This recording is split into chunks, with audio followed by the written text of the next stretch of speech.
Sungguh kalian umat Islam kelak nanti benar-benar akan mengikuti kebiasaan, jalan hidup, tata cara hidup, kelakuan-kelakuan orang-orang sebelum kalian, sejengkal demi sejengkal, sehasta demi sehasta, atau pelan tapi pasti, sehingga sekiranya mereka yang kalian ikuti kelihatan masuk lubang biawak, kalian masih terus saja ikut. Terus para sahabat bertanya, ya Rasulullah, al-Yahuda wan Nasara, wahai Rasulullah, apakah yang kau maksud mereka yang bakal diikuti umat Islam di akhir zaman nanti adalah kaum Yahudi Nasrani? Kata Nabi, faman, siapa lagi kalau bukan mereka.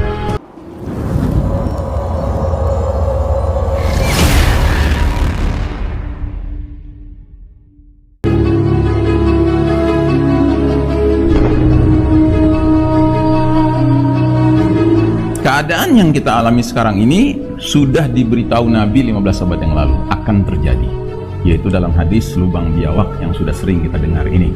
Dan saya tidak bosan-bosannya mengingatkan lagi bahwa ini hadis sedang menjadi kenyataan hidup kita sekarang. Nabi bersabda, la tattabi'unna sunanal ladzina min qablikum shibran bi shibrin wa dhira'an bi dhira'in hatta law dakhalu fi juhri dabbin lattaba'tumuhum. Sungguh kalian umat Islam kelak nanti benar-benar akan mengikuti kebiasaan, jalan hidup, tata cara hidup, kelakuan-kelakuan orang-orang sebelum kalian, sejengkal demi sejengkal, sehasta demi sehasta, atau pelan tapi pasti, sehingga sekiranya mereka yang kalian ikuti kelihatan masuk lubang biawak, kalian masih terus saja ikut.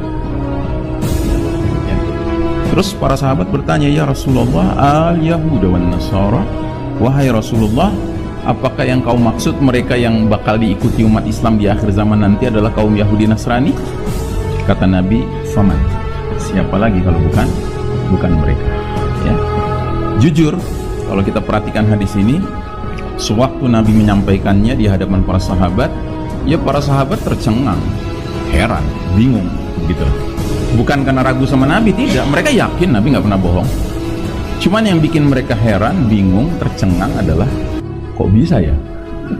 Kok bisa ya umat Islam ngekor sama Yahudi sama Nasrani?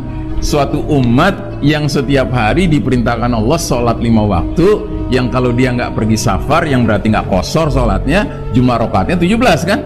17 kan 5 kali ya?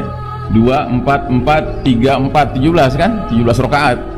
Yang berarti 17 kali baca surat Al-Fatihah, yang berarti 17 kali minta sama Allah, ihdinas siratal mustaqim, tunjuki kami jalan yang lurus, siratal ladzina an'amta alaihim, jalannya orang-orang yang dapat nikmat karena menempuhnya. Siapa mereka? An-nabiyyin, as-siddiqin, asy-syuhada, was-salihin. Para nabi, para orang-orang jujur, para syuhada, orang-orang yang rela mati di jalan Allah, dibunuh musuh-musuh Allah Ta'ala di medan perang fisabilillah maupun cara-cara lainnya, dan orang-orang soleh. Dan kita nggak cuma minta itu, kita nggak cuma minta dikasih tahu sama Allah yang inilah jalannya, gitu. Enggak, tapi kita minta sama Allah, ghairil maghdubi alaihim, bukan jalan orang-orang yang kau murkai, waladdallin, dan bukan jalan orang-orang yang kau sesatkan. Terus sahabat nanya, ya Rasulullah, siapa yang engkau murkai, yang dimurkai Allah dalam surat Al-Fatihah? Yahudi. Siapa yang disesatkan? An-Nasara, Nasrani. Bayangkan, 17 kali kita minta jangan ikut Yahudi Nasrani, justru Allah sedang menguji kita dengan kita dipimpin sekarang oleh Yahudi Nasrani. Makanya saya bilang ini ujian terbesar umat Islam hari ini. Makanya kalau kita nggak ngerti hal ini, ya, kita akan seperti kebanyakan umat Islam lainnya yang hari ini apa kata Yahudi ikut aja, apa kata Nasrani ikut aja, gitu. 3M deh, gitu. Kalau bisa 17M. Ya. Nah, jadi kita harus jadi umat yang biar bagaimanapun realitanya Yahudi Nasrani memimpin dunia, tapi kita tetap harus berprinsip la ilaha illallah, ya, lan narka abadan, lan narka. Sekali-kali kita tidak akan tunduk, sekali-kali kita tidak akan tunduk, ya. Karena apa? Teken kontrak kita bukan sama mereka, teken kontrak kita dengan Allah Subhanahu wa Ta'ala. Dan janji kita dengan Allah Ta'ala sangat jelas, raditu billahi rabba wa bil islami dina wa bi Muhammadin sallallahu alaihi wasallam nabiyya. Nah, jadi saudaraku rahimakumullah, apa yang kita alami sekarang ini sesuatu yang para sahabat nggak bisa membayangkan. Dulu mereka tidak bisa membayangkan, dan karenanya mereka heran, tercengang, bingung kok bisa begitu. Ya, tapi sekarang kita merasakan betapa banyaknya saudara-saudara kita yang mengaku muslim, namun mereka dengan sangat ringannya ngekor aja terus, ngikut aja terus sama Yahudi Nasrani. Padahal sudah kelihatan tuh masyarakat barat tuh mulai masuk lubang biawak gitu, masih diikutin juga. Nah, inilah babak di mana Allah cabut kepemimpinan dunia dari tangan Islam dan umat Islam, kemudian Allah serahkan kepada pihak barat, Eropa dan Amerika, yang merupakan masyarakat kaum Yahudi Nasrani, ya.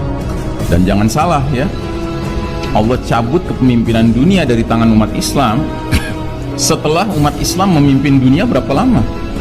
Setahun, 2 tahun, 10 tahun, 20 tahun, 100 tahun, 200 tahun? Tidak, ribuan tahun. Kita ini mimpin umat manusia itu ribuan tahun, Pak. Dari tahun 0 Hijriah ya, pindah dari Mekah ke Madinah. Sejak saat itu kan umat makin menguat tuh, sampai tahun 1342 Hijriah ya, bayangkan 13 abad setengah ya, 13,5 abad kita mimpin dunia.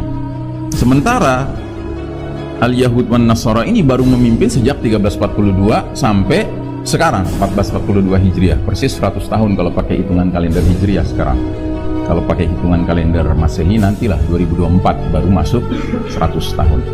Tapi dalam tempo yang begitu singkat 100 tahun ya, dibandingkan kita mimpin ribuan tahun ya, dalam 100 tahun ini kerusakan yang ditimbulkan sudah dahsyat sekali.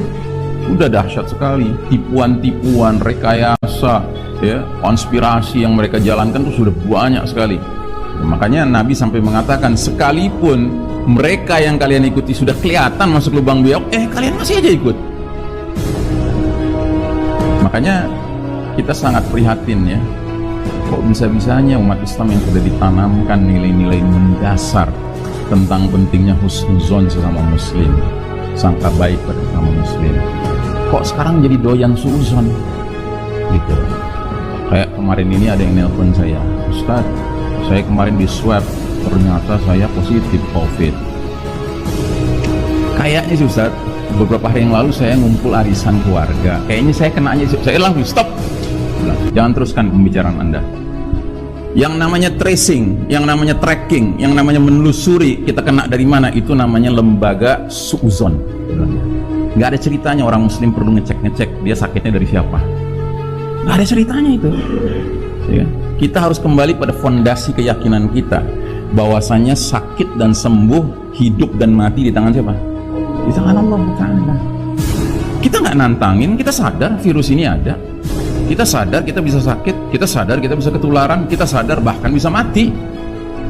Tapi yang penting, kalau misalnya pun Allah takdirkan kita harus diuji dengan penyakit ini, ya kan, ngapain juga ngabis-ngabisin energi untuk suuzon dengan cara menelusuri gitu. Nah, nanti lebih parah lagi apa?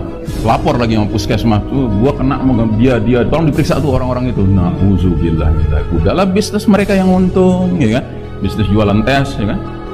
Nah, ditambah lagi dengan kemudian kita jadi rusak hubungannya sama saudara-saudara kita yang pada dasarnya belum kita tahu apa betul mereka yang nularin, ya kan? Nah, ini kan mengerikan sekali. Gitu. Ini budaya siapa? Ya budaya Yahudi.